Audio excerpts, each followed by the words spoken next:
तोंडात टाकताच विरघळणारे एकदम मऊ ओल्या नारळाचे लाडू आज आपण अगदी सोप्या पद्धतीने बनवणार आहोत। रेसिपी आवडली तर व्हिडिओला एक लाईक आणि आपल्या प्राचीज किचनला सबस्क्राईब करायला विसरू नका। नमस्कार, मी प्राचीज किचनमध्ये तुमच्या सर्वांचं मनापासून स्वागत। चला तर मग रेसिपीला सुरुवात करूयात। गॅसवरती कढई गरम करायला ठेवूयात आणि याच्यामध्ये घालूयात 2 चमचे तूप। तूप गरम झालं की याच्यामध्ये घालूयात ओल्या नारळाचा चव।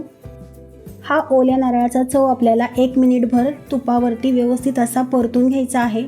आपल्याला फक्त खोबरं व्यवस्थित परतून घ्यायचे, याचा रंग अजिबात बदलू द्यायचा नाहीये। गॅस स्लोच ठेवायचा आहे। व्यवस्थित असं खोबरं आपलं परतून झालंय, याला एका भांड्यामध्ये काढून घेऊयात। आता याच कढईमध्ये घालूयात खवा। हा रेडीमेड खवा आहे। ह्याला व्यवस्थित असं सॉफ्ट करून घ्यायचा आहे, व्यवस्थित परतून घ्यायचा आहे। गॅस कमीच ठेवायचा आहे, नाहीतर आपला खवा जळू शकतो। खवा व्यवस्थित असा सॉफ्ट झाल्यानंतर याच्यामध्ये आपण घालणार आहोत साखर। साखर तुम्ही तुमच्या आवडीनुसार कमी जास्त करू शकता। तुम्हाला गोड कितपत आवडते त्याप्रमाणे तुम्ही साखर घाला। साखर व्यवस्थित मेल्ट झाली की याच्यामध्ये आपण घालूयात दुधावरची साय। हे व्यवस्थित एकदा चांगलं मिक्स करून घ्यायचं आहे आणि याच्यामध्ये घालायचं आहे जो आपण तुपावरती परतून घेतलेला ओला नारळ होता, तो संपूर्ण याच्यामध्ये घालून घ्यायचा आहे। मिश्रण व्यवस्थित कोरडं होईपर्यंत आपल्याला हे मिक्स करून घ्यायचं आहे। व्यवस्थित असे आपल्याला ड्राय करून घ्यायचं आहे।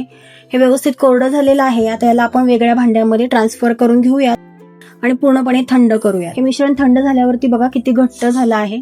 आता याच्यामध्ये घालूयात वेलची पावडर,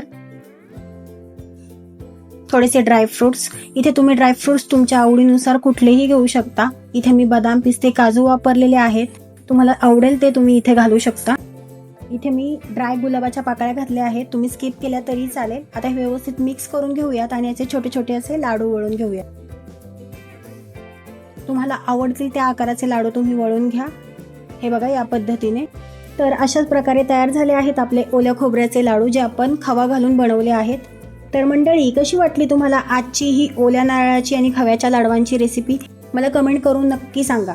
तुम्हाला जर ही रेसिपी आवडली असेल तर नक्की ट्राय करून बघा आणि कशी झाली आहे हे मला सांगायला विसरू नका। आणि अशा सोप्या रेसिपींसाठी आपल्या प्राचीज किचनला सबस्क्राईब नक्की करा। चला तर मग पुन्हा भेटूयात अशाच एका नवीन व्हिडिओमध्ये। तोपर्यंत सर्वांना बाय बाय।